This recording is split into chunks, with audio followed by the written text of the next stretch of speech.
Assalamu alaikum saygılı vatandaşlar, dindaşlar. İşte anamına Cuma günü de yekünlendi.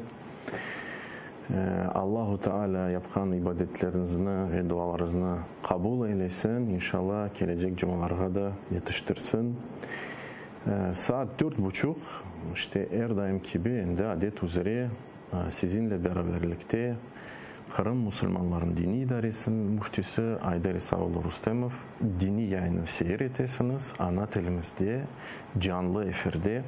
Siz de bizim sohbetimizde de koşulabilirsiniz. Az da vakit olsa eğer de kim canlı efirimizine, yayınımızına bakar. Bellesen de telefonlarını şimdi rejisörler çıkarırlar. Bugünkü mevzu gayb meselelerinin bağlı olacak. Biz vaat ettiğimiz gibi gayb meseleleri çok ve dinimizde bu mevzular çok mühimdir. İnsanın doğru tasavvuru, doğru imanı olması için. Bugünkü yayınımızı ben adlandırdım ruh ve can hakkında. Asıl da gayb degende zannetsem bu mevzu birinci mevzulardan birisidir. Tam mevzunun tefsilatlarına, detaylarına girmezden evvel istilah degeni termin. Saygılı vatandaşlar bazı vakitlerde ben böyle şikayetler duyam. Aytalar ki Aydar Hoca laf etkende onu anlamağa zor. Ama ben mahsus bazı kelimelerini, sözlerini kullanam ki siz de ana tilimizni öğreniniz. Onun için eğer de bir sözünü anlamaysanız onu kaydedip lügatlarınızı müracaat etiniz ve tapınız, ezberleniniz. Çünkü bizim aslında tilimiz çok zengindir. Ama biz o stilimizni kullanmayımız, böyle terin mevzularını müzakere etmeyimiz ana tilimizde. Onun için çok kelimelerin, sözlerin bilmeyimiz. Ama onlar hepsi var ve inşallah siz kaydedip de, müracaat edip de onu ezberleseniz ben minnettar olurum hepinizge. İstilah degenimi termin. Şimdi aytkan gibi mevzuğa girmezden evvel terminlerini, istilahlarını müzakere ettik. Şimdi ruh degende çeşit türlü terminler var, istilahlar var dilimizde. Hatta bile Arap dilinde ruh var mesela, can var kelimesi, sonra gönül meselesi var, nefis kelimesi var. Bunlar hep sözleri özel manalar taşıyorlar. Hem gerçek manalar hem istilah manası. Yani gerçek manası demek ki adi hayatta, lügatta kullanılan manası. Ama istilah manası degen ki bu mürekkep bir mana. Yani ona mahsus bir manası. Şimdi biz algan mevzumuz iki şeye bağlı. Bu ruh ve canha. Aslında ruh ve can kelimeleri aynı manasını taşıyor. Ve bunu biz inşallah ispat edeceğimiz gene de neye dayanıp Yüce Allah'ın Subhanahu Teala Yüce kitabına ve Peygamberimiz Muhammed sallallahu aleyhi ve sellem'in sünnetine, hadislerine, sözlerine göre. Tek bir farkı var. O iki kelime kontekste çeşit türlü kullanır. Yani mesela can kelimesi Arap dilinde nefs kullandığım kelime. Çünkü bizim tilimizde nefis kelime menfi manada geçti. Onun için ben nefis da kullanmayayım. Çünkü bizim tilimizde Arap tilinden geçken kelime bile olsa ama o başka manada bizim tilimizde kullanır. Bizim tilimizde can. Ben onu can gibi işte özüme böyle hulasa çıkardım ve kullanacağım bunu böyle. Can dini metinlerde, yani Kur'an-ı Kerim'de ve hadislerde geçkende çoğusu kullanıla öyle manada ki can bedenden beraber, yani insan hayat boyunca bedenin içinde can var ve bu böyle kontekste can kelimesi sözü kullanılır. Ama ruh kelimesi bu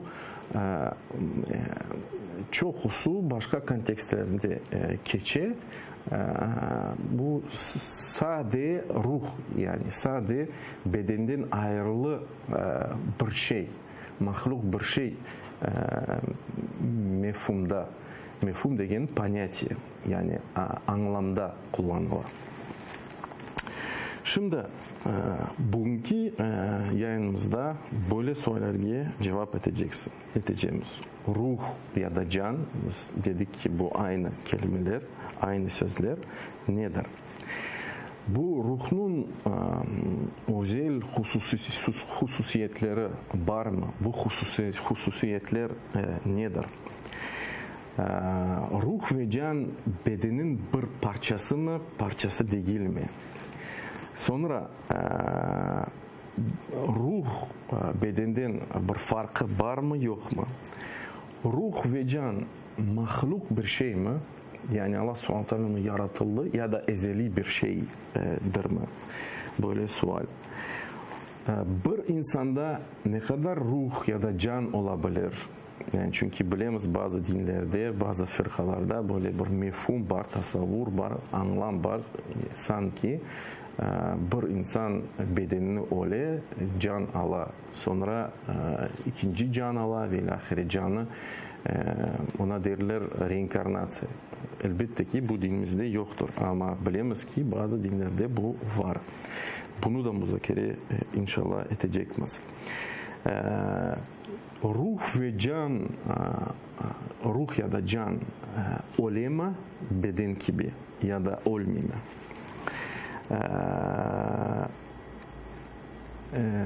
Canın ve ruhun mekanı nerede? Barzak mesela, barzak aleminde. Bilemiz ki bu dünya var, barzak alemi var. Barzak alemi arasında işte ve kıyamet günü geldiğinde işte hesap gelecek ve öbür hayat gelecek. 3 etap var. O etaplarda bu ruhun ve canın mekanı nerede olacak? Yani nerede olabilir? Böyle meraklı sorulara inşallah cevap vereceğiz. Şimdi ruhun ve canın tarifi nedir? Ulemalar ayta ki ruh bu ruhunu beden idare etti ve ruh bedenini ölümle terk etti.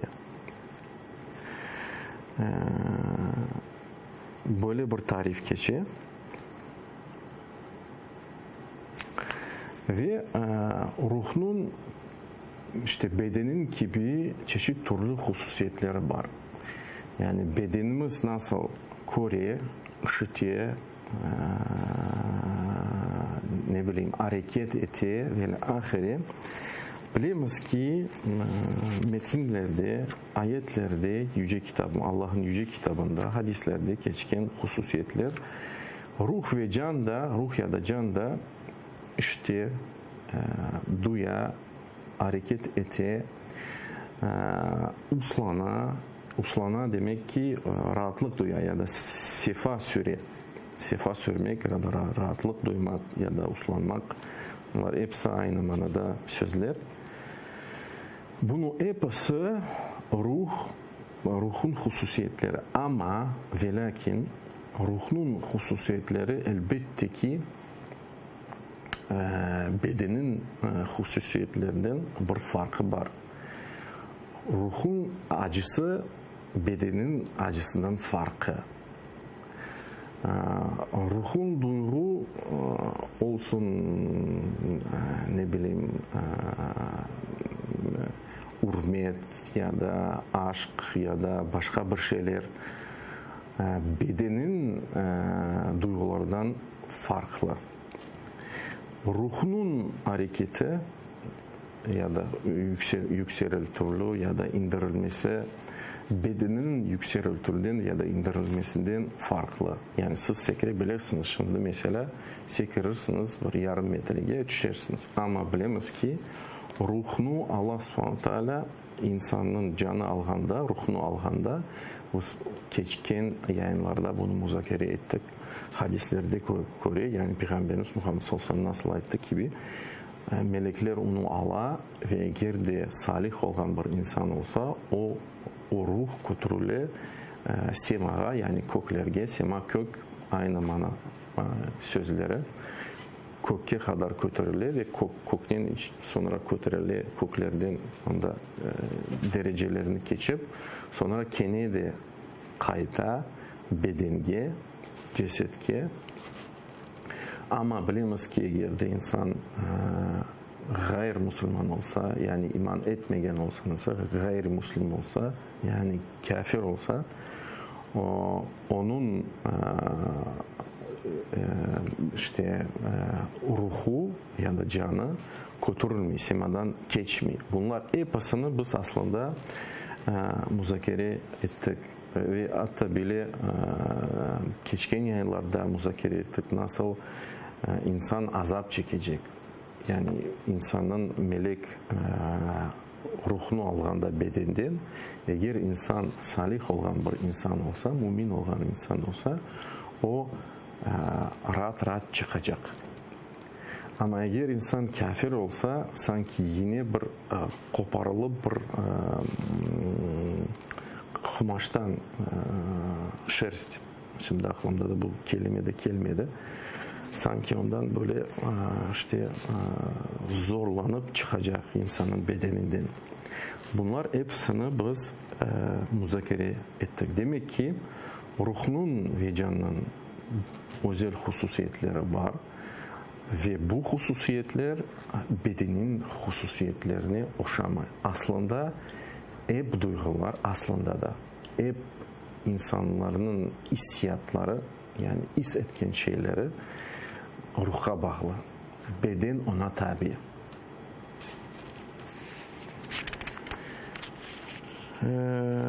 Şimdi ruh kelimesine bunu da kaydetmek isterim. Ruh kelimesi bakınız aytkan gibi Kur'an-ı Kerim'de ve hadislerde bu yani bilginiz olması için çünkü insan bilgi sahibi olsa, geniş bilgi sahibi olsa ne ala? İşte ruh mesela bu epitet yani vasıf olarak geçiyor. Mesela Allah Subhanahu Teala Cibril'i aleyhisselam onu ruh gibi adlandıra. Mesela o nazala bihi ruhul amin. Yani ruhul amin bu vasıf. Bu vasıf kimge ait? Tefsirlerge göre kenedi biz yani o işte aklımıza göre bir şey aytmayız. Tefsirlerge göre bu demek ki Cibril ruh amin emin olan ruh. Sonra Kur'an-ı Kerim'de yüce kitabımızda Allah Subhanahu Teala öz kitabını yüce kitabını işte adlandıra ruh gibi. Yani böyle aytalım ki yüce kitabımızın Kur'an-ı Kerim'de müzakere etkilinde Allah Subhanahu Teala Kur'an-ı Kerim'de öz ayetlerinde öz kitabında aytkanda bu kelimeni işte kullanan. Ruh demek ki keçi başka manalarda kelime ruh. Bu Kur'an-ı Kerim'in vasıfı.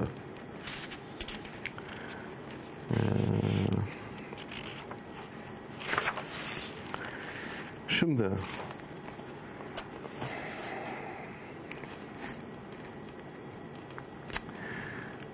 ruh ve ya da can ve beden.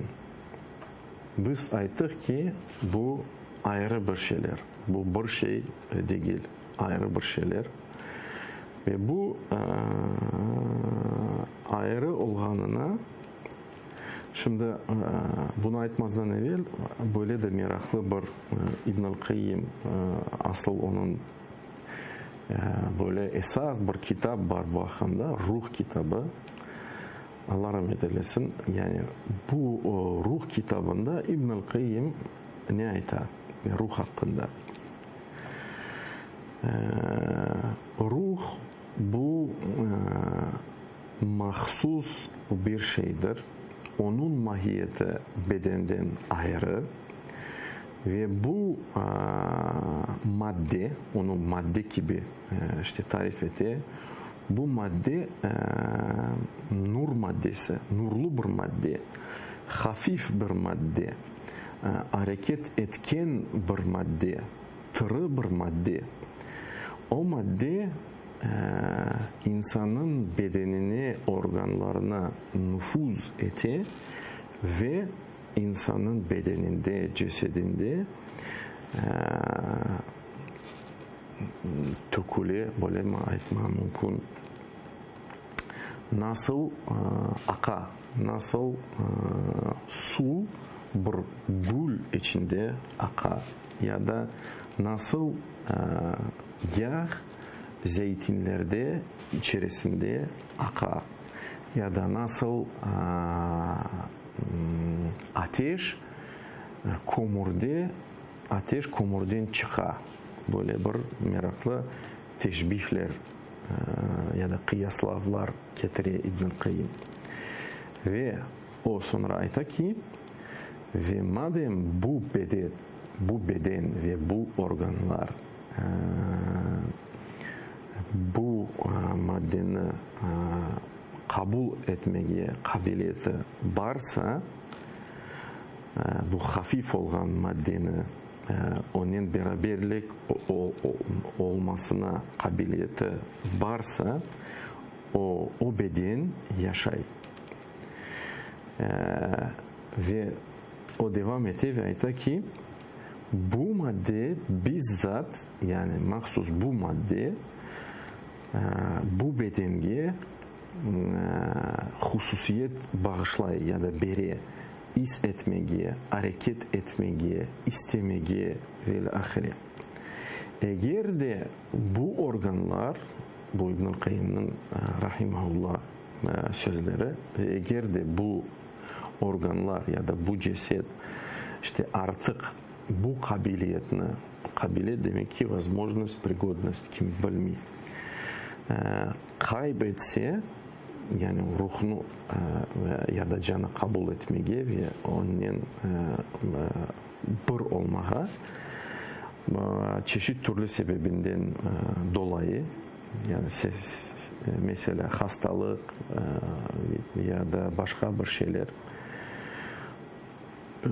neticesinde can ve ruh cesedini, bedenini terk etti. Yani ölüm geliyor böyle. Elbette ki bu ölüm meselesi biz nice bu hakkında söz yürüttik. Bu Allah'ın Subhanahu ve Teala emrinden, ecelinden gelgen bir şey. Şimdi bu ruh ve ceset ayrı bir şey. Ruh mustakil, beden mustakil ve buna nice deliller var Kur'an-ı Kerim'de. Mesela Allah Subhanahu ve Teala ayta ki Allahu yetevaffal enfusu hina mevtiha. Allah Subhanahu ve Teala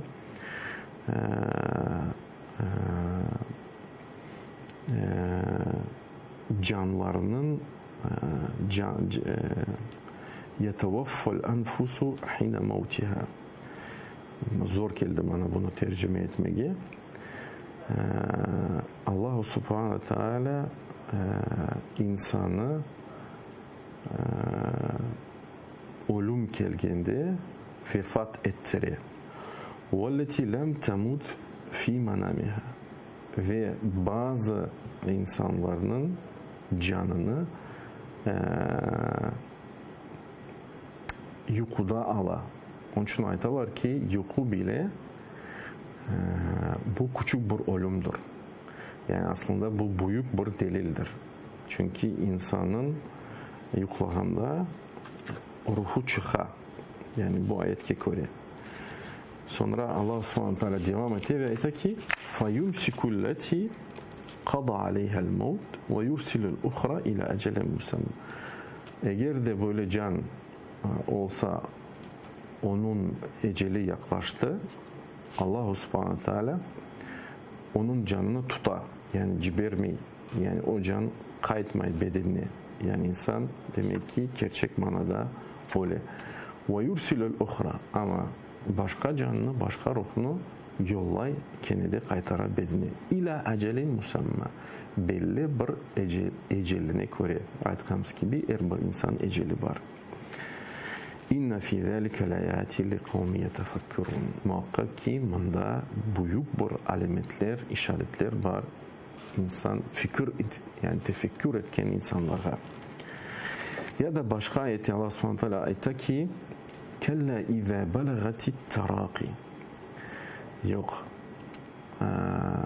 Ne zaman da can köpürçük kemiğe kadar götürülse, yani bu vasıf. Yani insan can vergende onun canı köpürçük kemiğine kadar kelek. Köpürçük kemiği demek ki ключица. وَقِيلَ مَنْ رَقٍ. Ve o insana bu ölmezden evvel Allah subhanahu wa ta'ala vasıf etti neye, yani neler insan duyar. وَقِيلَ مَنْ رَقٍ. Yani bu insana aitılır.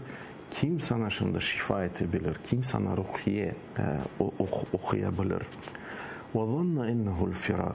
Ve o, yani olgen, anamına olgen insan aytacak ki ya da anlayacak ki artık ayrılması vakti geldi. Yani bu dünyanın terk edeceğine vakti geldi. وَالْتَفَّتِ السَّاقُ بِالسَّاقِ. Ve baldırının bağlandı, sık sık bağlandı. Baldır demek ki golün. Bunu müfessirler tefsir etken ulemalar anlatır ki amru dünya ve amrul ahire. Yani bu dünyanın vaziyeti terk etti ve başka dünya geçiyor. Bu teşbih. Yani birinci baldır teşbih bu dünyaya işaret etti. Ve ikinci baldır ayeti keçken baldır bu gelecek dünyanın baldırı. Demek ki insan zor durumda kalacak, şiddetle is edecek şiddetini. İlâ rabbike yevme izinil masâk. Ve o konu onun Rabbine getirirler. Yani bu ayetler neye işaret ediyor? Şimdi bu ayetlerini yani getirdik ve manasını açıkladık. Bu epası ayetler Yüce Kitabından Allah subhanahu wa ta'ala kitabı ona işaret etti ki ruh ve beden ayrı bir şey ve ölüm geldiğinde ruh bedenden ayrılır. Ya da başka ayette فَلَوْلَا اِذَا بَلَغَتِ الْحُلْقُونَ. Ve ne zaman can boğazga gelse, çünkü böyle de teşbih geçiyor Kur'an-ı Kerim'de, وَاَنْتُمْ حِنَ اِذِنْ تَنْظُرُونَ. Ve o anda siz anamına olgen insanlara bakacaksınız. Bu da ayetler ona delildir ya da işaret etedir. Şimdi ruhun ve canın mekanı nerede? Eğer bu ayette demek ki bedende ve bunu biz müzakere ettik ve tarif ettik. Ve olgende bilemiz ki ayrıla ve canın mekanı o baştan götürüle sonra indirile kayta. Bunu da kaydettik ve bu cevapta bu sualge cevap verdik.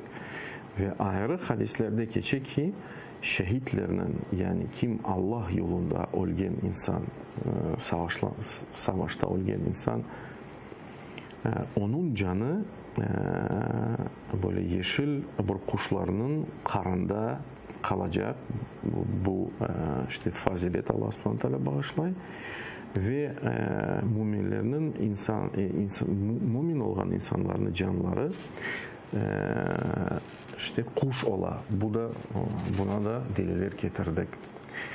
İnşallah gelecek yayınlarda bu meselene devam edeceğimiz. Ne yazık ki yayınımız yekunlenmek üzere vaktimiz kalmadı. Ve sallallahu ala nebiyyina Muhammed ve ala alihi ve sahbihi ecmaîn.